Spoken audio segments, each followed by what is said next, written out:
What's meant to be a fun water activity can sometimes end in tragedy. I'm Carolina Hassett, and I met with one water safety expert to see how you can stay safe this summer. And what I learned is that one simple step can sometimes change the entire outcome of a scary situation.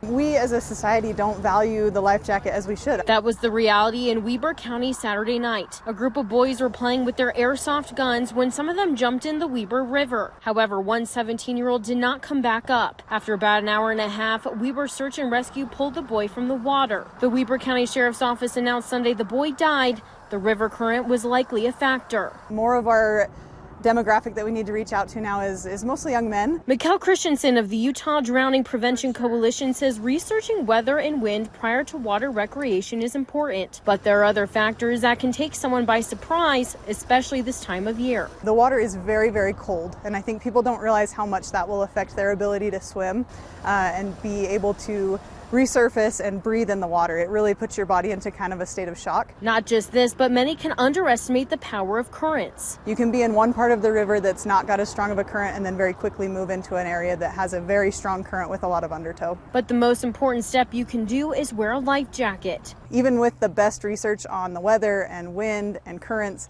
sometimes those things don't happen because we're in an unpredictable area. We don't want to overestimate our abilities and underestimate the elements. However, if you ever find yourself in the water struggling to stay afloat, there are some things you can do. Find something that you can grab onto, whether it's something floating with you. Also, put your feet downstream and try to float on your back. Christensen says avoiding swimming at night, being CPR certified, and keeping yourself safe when helping someone else can help. But above all, you have to pay attention to your surroundings. 88% of child drownings happen when there's a child with a parent present but not paying attention. We reached out to the Weber County Sheriff's Office to get more details about Saturday's incident, but did not receive a response. In Weber County, Carolina Hassett, Fox 13 News, Utah.